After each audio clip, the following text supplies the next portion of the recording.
Hello friends, welcome to optimistic studies. Optimistic studies में आप सभी का स्वागत है।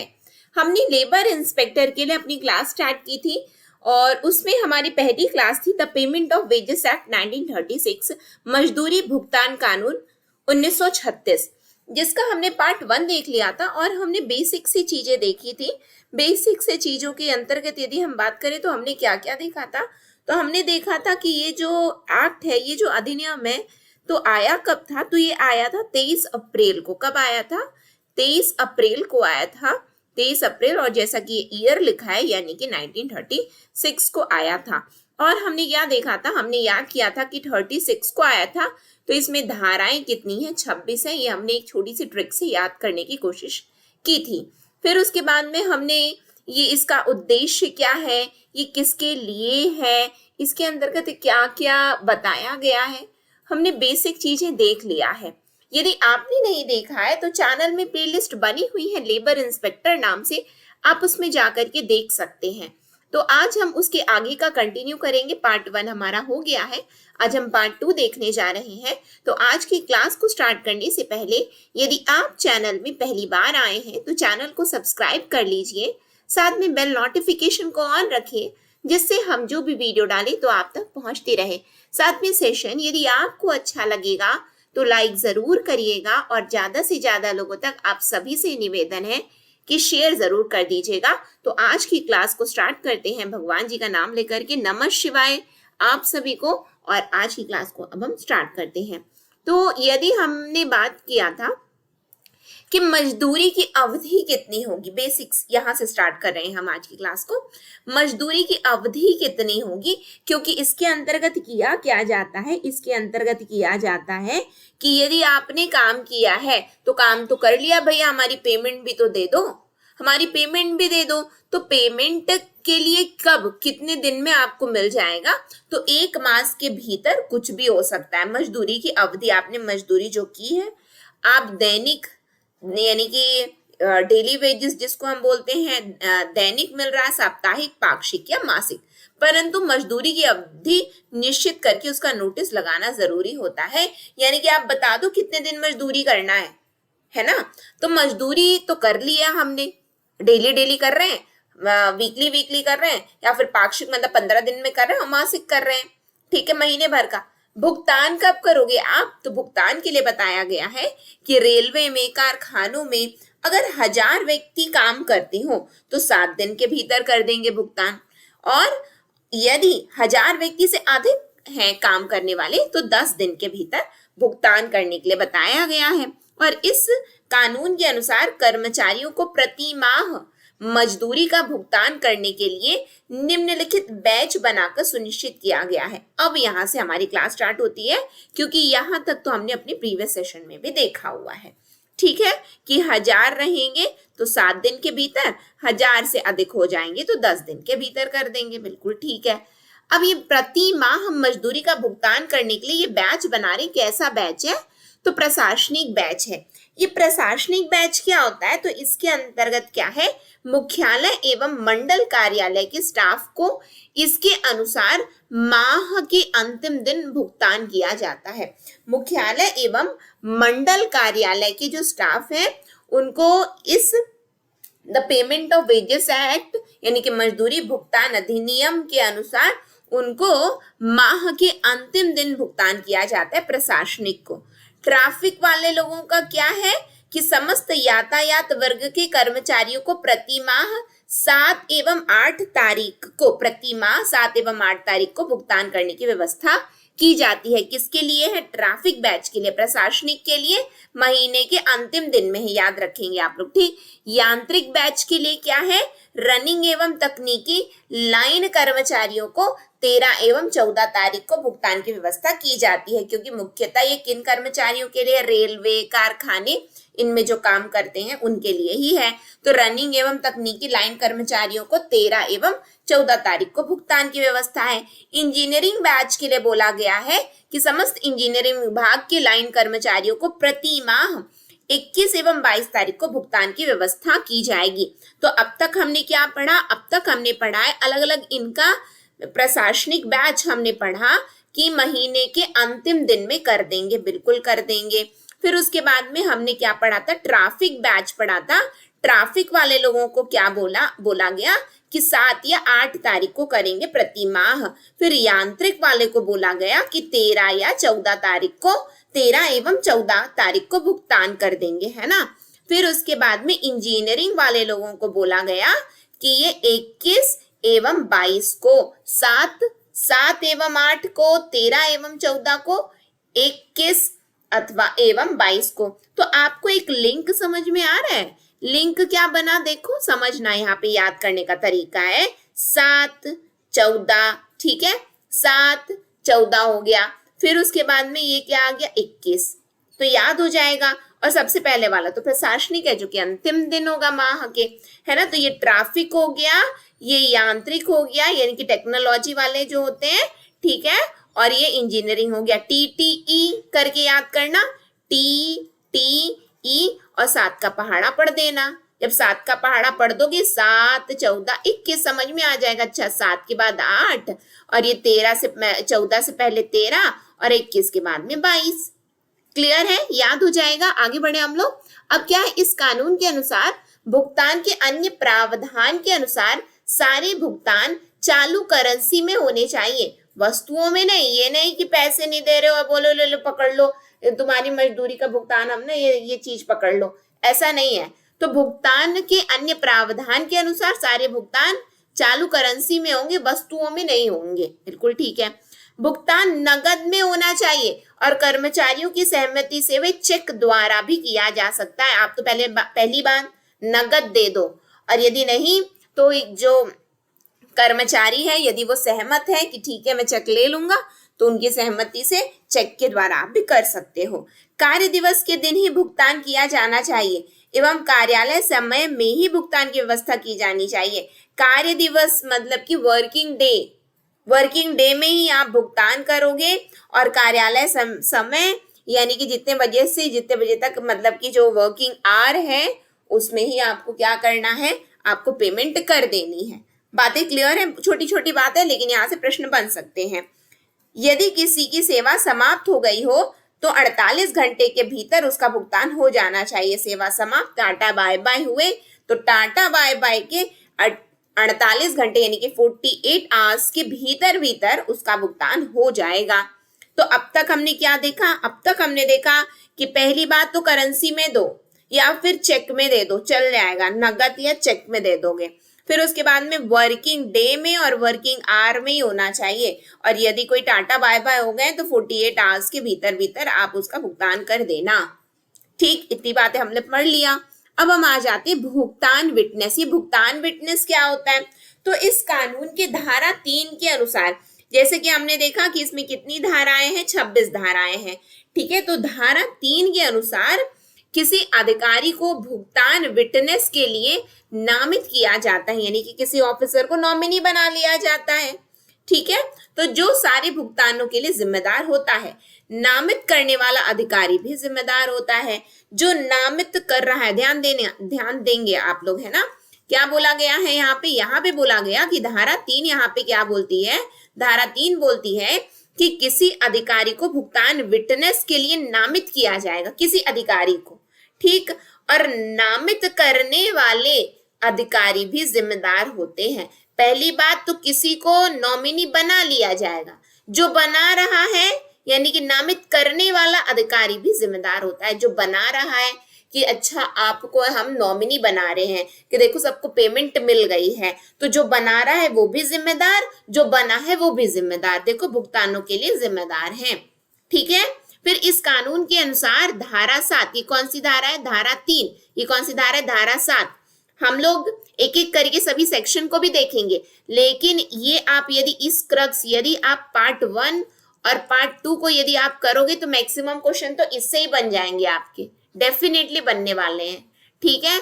तो ये वाले यदि पार्ट 1 पार्ट 2 को यदि आप अच्छे से देख लेते हो तो बहुत बढ़िया है आपके लिए, अदरवाइज हम डिटेल स्टडी तो इसकी करने ही वाले हैं। तो धारा 7 के अनुसार मजदूरी से कटौतियां की जा सकती है, ठीक है। ये कटौतियां इस प्रकार है, कैसी कटौती करोगे, धारा 7 बोल रही है कि कटौती भी हो जाएगी। धारा 3 क्या बोली थी? भुगतान विटनेस। पूछा जा सकता है भुगतान विटनेस की बात किस धारा में दी गई है, तो भुगतान विटनेस की बात धारा 3 में दी गई है। धारा 3 में दी गई है। याद कैसे करें? 3 को ऐसे बनाते हैं ना, 3 को ऐसे बनाते हैं और विटनेस को ऐसे बनाते हैं, तो बस ऐसे करके याद रखना कि अच्छा 3 जैसे क्या दिख रहा है? 3 जैसे डब्लू दिख रहा है, यानी कि विटनेस हो गया। ऐसे करके याद करना, 3 को ऐसे बना रहे हैं, विटनेस को डब्लू, डब्लू से विटनेस होता है ना, तो भुगतान विटनेस, ऐसे करके याद करने की कोशिश करेंगे आप हम लोग, है ना। धारा 7 में क्या है? कटौती की बात की गई है, कट की बात की गई है। तो कटौतियां कैसी हैं? जैसे कि जुर्माना हो गया, काम से अनुपस्थिति है यानी कि गायब हो गए हैं, गायब हो गए मतलब कि नहीं आए हैं। रेल संपत्ति को क्षति या उसके खोने पर जो कर्मचारी की लापरवाही या भूल से हुई है। रेल संपत्ति को कोई क्षति पहुंच गई है, कोई चीज चीज यदि हो गई है कि लापरवाही के कारण, तो भी कटौती हो जाएगी। कचहरी के आदेश पर जब्ती, कचहरी के आदेश पर जब्ती, आयकर, मकान का किराया, सहकारी समिति की रकमें और भविष्य निधि में जमा की जाने वाली राशि, ये कुछ कटौतियां हैं इसके अंतर्गत। क्या है ये? कुछ कटौतियां हैं। कटौतियों के लिए यहाँ पे बताया गया है कि कटौतियां तो की जाएंगी। धारा 7 बोलता है कि कटौतियां की जाएंगी। बिल्कुल ठीक है, कटौतियां तो कर रहे हो। अब याद कैसे करें? 7 को हम ऐसे बनाते हैं, कट को ऐसे बनाते हैं, सी से कट होता है, 7 से, ये 7 है तो ये बस ऐसे याद करेंगे। अच्छा 7 ऐसे तो बस इधर घुमा देना है, 3 वाला ऐसे तो डब्लू ऐसे, ये विटनेस है, ये कट है, विटनेस है, ये कट है। याद करने का तरीका है, यदि आपको अपना कोई सा ट्रिक अच्छा लगे तो आप वैसे बिल्कुल याद कर लीजिएगा। ठीक, धारा 7 में कटौती, कुछ कटौतियां प्रकार भी दे दिया गया। जुर्माना, काम से अनुपस्थिति, कोई क्षति पहुंच गई है, लापरवाही की वजह से कचहरी का आदेश आ गया है, ऋण या अग्रिम के लिए, फिर आयकर, मकान का किराया, सहकारी समिति की रकमें, भविष्य निधि में जमा करने वाली राशि। और भी बताया गया है, क्या है? बीमा प्रीमियम, बीमा प्रीमियम, रेल द्वारा दी गई सुविधाओं के लिए कटौती, जैसे कि इंस्टीट्यूट, रेलवे स्कूल, चंदा या फीस, तो रेल सुविधा दे रहा है तो उसमें भी कटौती कर लेगा। जाली सिक्के आदि स्वीकार करने पर स्टेशन डेबिट, फिर अस्पताल का खर्च, फीस, बिजली, पानी, सफाई के लिए कटौती। इसके अलावा कर्मचारी द्वारा लिखित में सहमति देने पर, जैसे कि प्रधानमंत्री राहत कोष, भूकंप, बाढ़ पीड़ितों की सहायतार्थ 1 दिन के वेतन की कटौती होती है। लिखित में यदि आपने सहमति दे दी है कि ठीक है मेरा भी ये काट लो, इस कोष में दे देंगे, जैसे कि भूकंप, बाढ़ जैसी कि प्राकृतिक आपदा आ गई है तो 1 दिन की वेतन कट जाती है।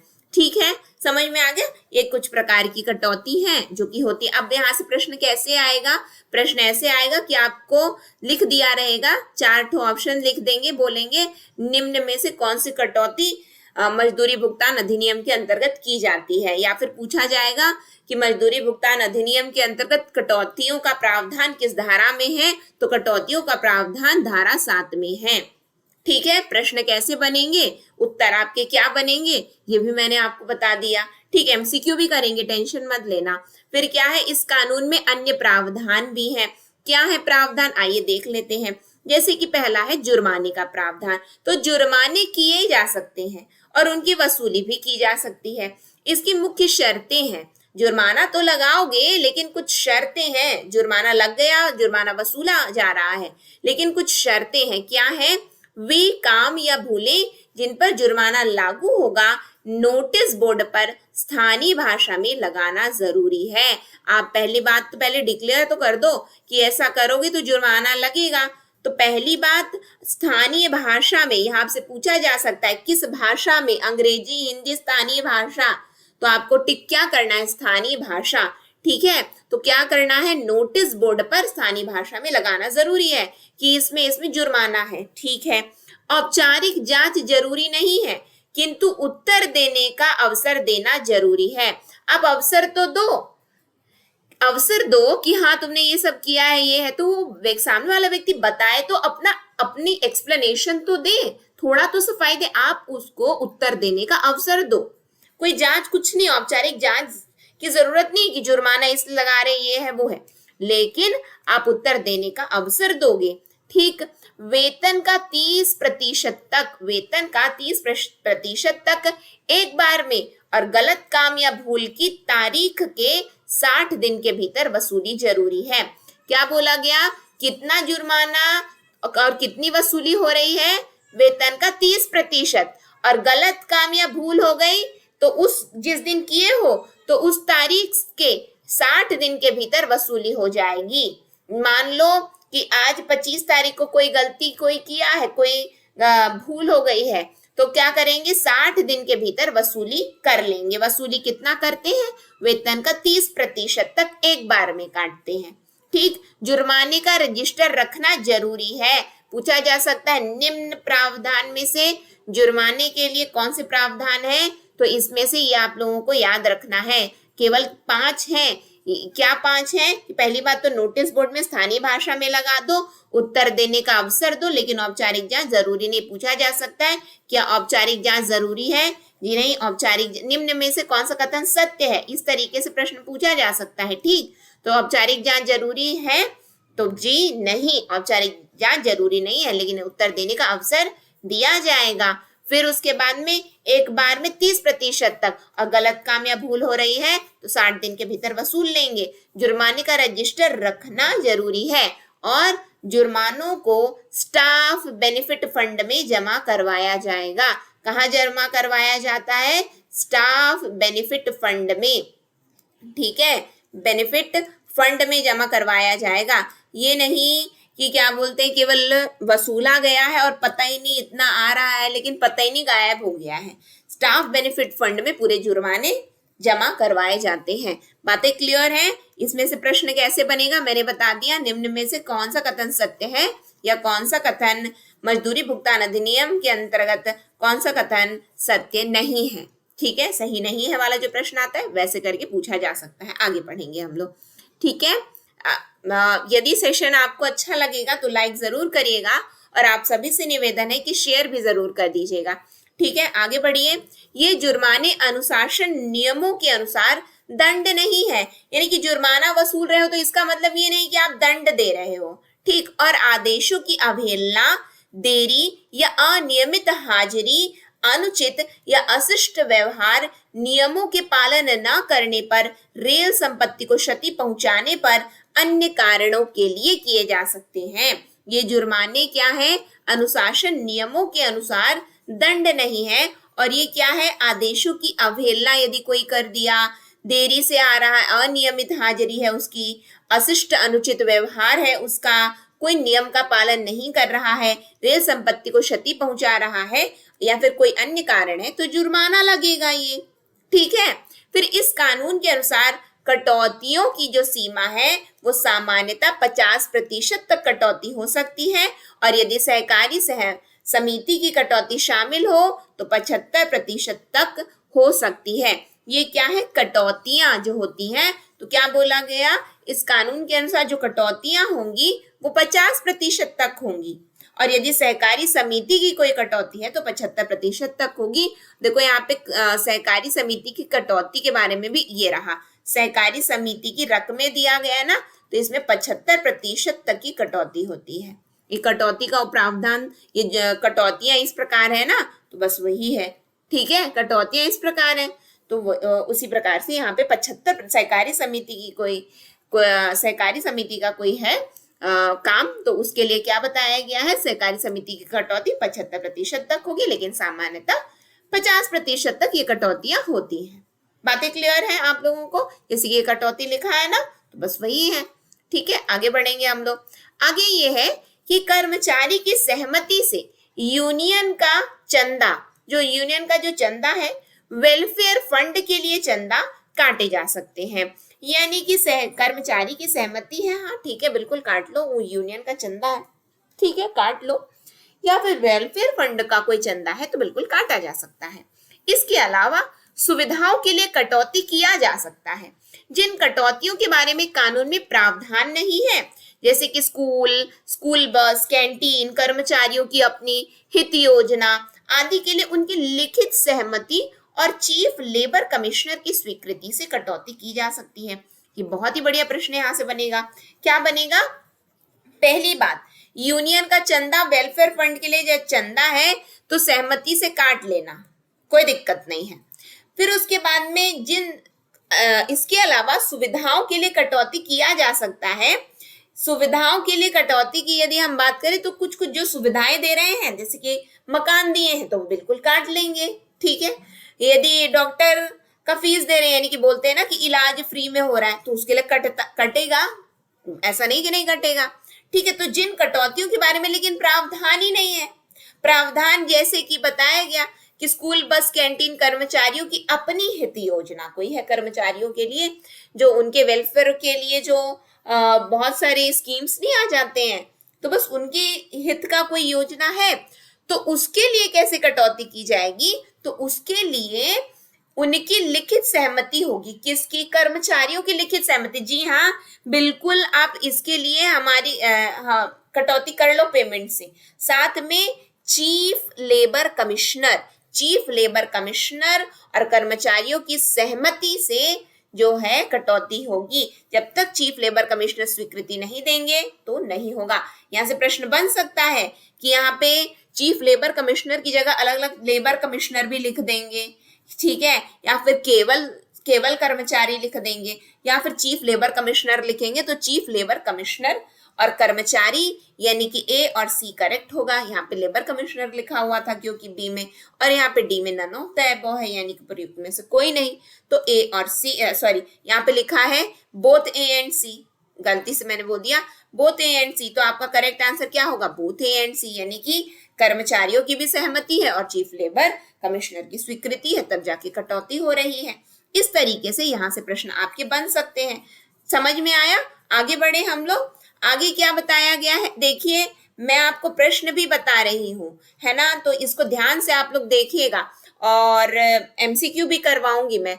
लेकिन यहाँ से जब पढ़ रहे हो तो एटलीस्ट चीजों को केवल कान से बस सुन करके, एक कान से सुन के एक कान से निकालना नहीं है ना, अपने को उसको क्या करना है, याद भी करना है। आगे बढ़ेंगे। काम से अनुपस्थिति। काम से अनुपस्थिति के लिए क्या बोला गया कि इस कानून के अनुसार 10 या अधिक कर्मचारी मिलकर या एक योजना के अनुसार काम ना करें। एक योजना के अनुसार काम नहीं कर रहे हैं, 10 या 10 से अधिक कर्मचारी या मिलकर के आज काम नहीं करेंगे, ठीक है।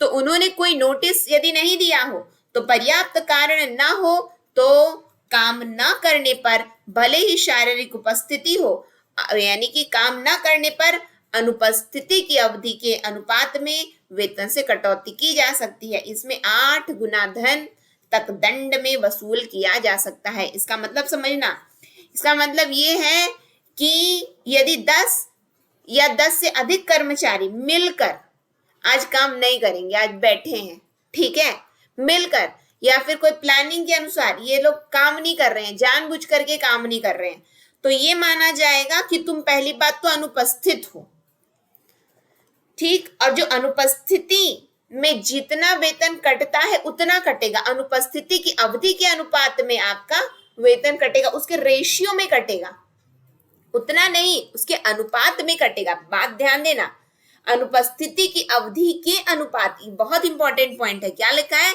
यदि प्लान बोलते हैं, जैसे कि स्कूल कॉलेज में क्या होता है, आज स्कूल नहीं आएंगे, आज कॉलेज नहीं जाएंगे, ठीक है, यानी और या फिर कोई सा क्लास है तो एक साथ बंक मारे हैं, तो बस ऐसा इनके लिए भी है।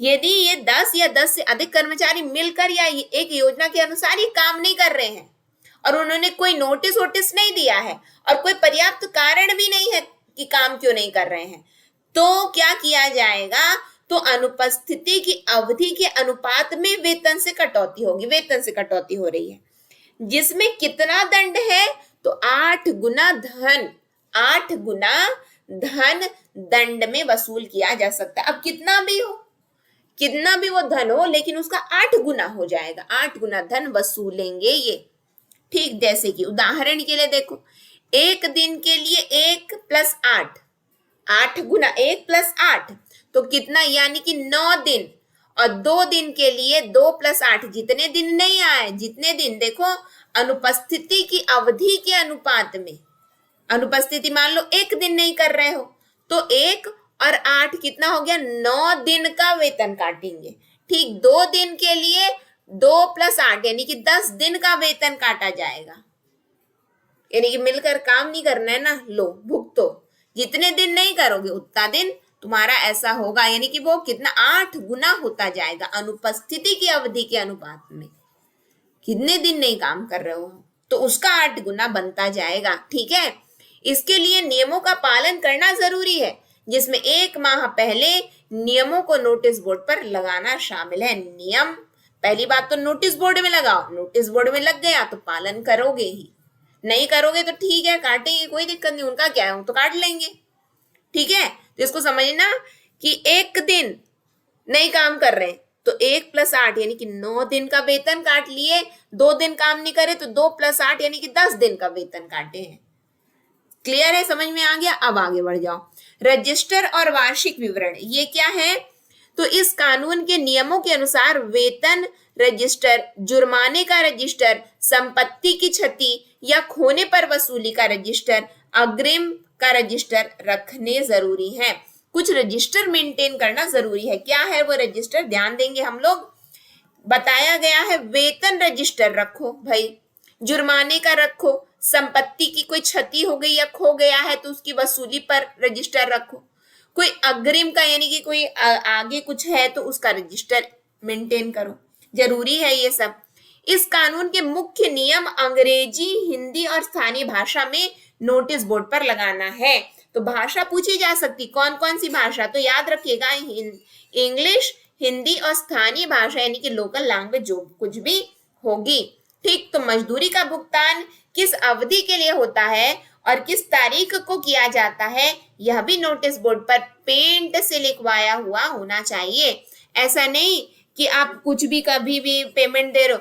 आप पहली बात तो बता दो कि मजदूरी का भुगतान की अवधि क्या है और आप कितने तारीख को पेमेंट देने वाले हो, ये सब आपको नोटिस बोर्ड पे लगाना जरूरी है। कौन सी भाषा, अंग्रेजी, हिंदी, स्थानीय भाषा, ठीक है। रजिस्टर कौन सा मेंटेन करोगे, वेतन, जुर्माना, संपत्ति की क्षति, खोना, अग्रिम, ये मेंटेन करोगे। तो कौन कौन सा, 1, 2, 3 और ये 4, संपत्ति की क्षति या खोने पर वसूली, 4 ये रजिस्टर रखने जरूरी है। ये पूछा जा सकता है निम्न में से कौन से रजिस्टर रखना जरूरी है, तो ये 4 रजिस्टर रखना जरूरी है, वेतन, जुर्माना, संपत्ति की क्षति या खोने की वसूली, अग्रिम का रजिस्टर, ठीक। अब देखो, इस कानून के नियम के उल्लंघन में सजा या जुर्माने का प्रावधान।